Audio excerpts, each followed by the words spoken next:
வணக்கம். என்னடி பண்ற? நேத்து என்ன சொன்ன நீங்க? துணியெல்லாம் நான் மடிக்க போறேன்னு தானே சொன்னேன். எனக்கு எக்ஸாம் இருக்கு. சரி, அதுக்கு எவ்வளவு துணி பாரு. என்னை பார்த்தா பாவமா இல்லையா உனக்கு? எனக்கு எவ்வளவு அழுக ஒரு துணி கூட மடிச்சு தர மாட்டேன். ஒரு டீ போட்டு தர மாட்டேங்கிற.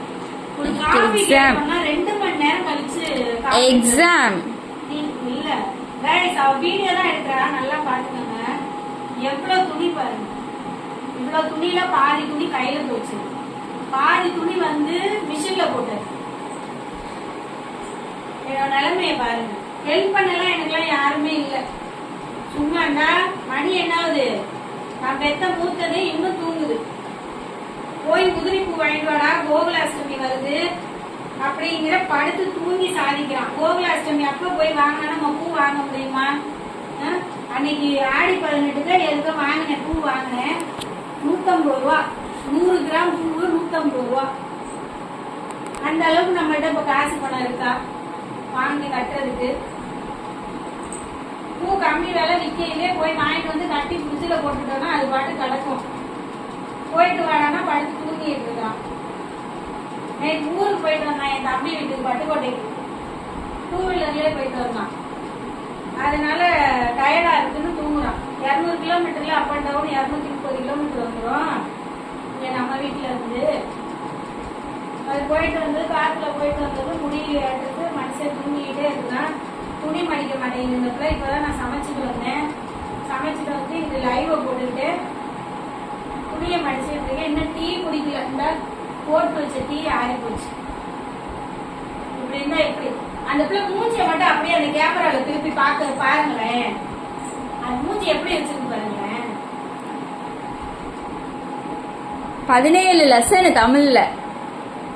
என்னடி பண்ண சொல்ற? ஒரு 3 வருஷம் கஷ்டப்பட்டு படி. இப்படிதான் 10th சொன்னீங்க. 1 வருஷம் கஷ்டப்படுமா?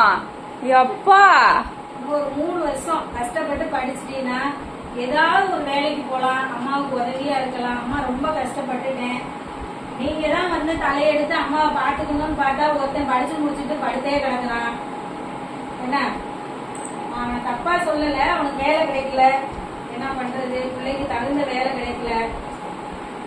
நல்லா வளர்த்துட்டேன். நான் கஷ்டப்பட்டாலும் பிள்ளைங்களை நல்லா வளர்த்துட்டேன். ஏதோ ஒரு நல்ல வேலை கிடைச்சு அவன் போனானா எனக்கு சந்தோஷமா இருக்கும். அவனுக்கு வேலை கிடைக்கல, பாடுபட்டு இருக்கேன்.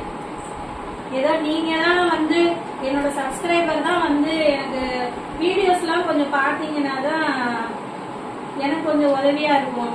ஏன்னா லைவ் எல்லாம் வந்து போட்டு அதெல்லாம் வந்து எந்த ஒரு இதுவும் இல்லை. நம்ம வீடியோ பாருங்க, சூப்பர் சேட் பண்ணுங்க, கொஞ்சம் வந்து எனக்கு ஹெல்ப் பண்ணுங்க எல்லாரும். ஏன்னா என்னோட இந்த நிலைமை வந்து யாருக்குமே வரக்கூடாது, என் எதிரிக்கு கூட வரக்கூடாது. ஏன்னா அவ்வளோ கஷ்டப்பட்டு இருக்கேன். ஒரு நிம்மதியான சாப்பாடு இல்லை, நிம்மதியான தூக்கம் இல்லை. அடுத்து என்ன பண்ண போறோம்ன்ற அந்த யோசனையிலே வந்து என் வாழ்க்கை ஓடிட்டு இருக்கு. நம்மளுக்கு அப்புறம் நம்ம பிள்ளைங்க என்ன பண்ண போகுதோ அப்படின்னு நினைக்கையிலே எனக்கு அப்படியே மனசெல்லாம் பதறுது. நிம்மதியான தூக்கமோ சாப்பாடோ இல்லை. சப்ஸ்கிரைபர் நீங்க எல்லாரும் தான் எனக்கு வந்து என்னோட சேனலை ஒரு நல்ல நிலைமை கொண்டு வர உதவி செய்யணும். ஓகே ஃப்ரெண்ட்ஸ், பாய். உங்க வீட்டு பிள்ளைங்களும் இப்படித்தான் இருக்குதுங்களா அப்படின்னு கொஞ்சம் சொல்லுங்க.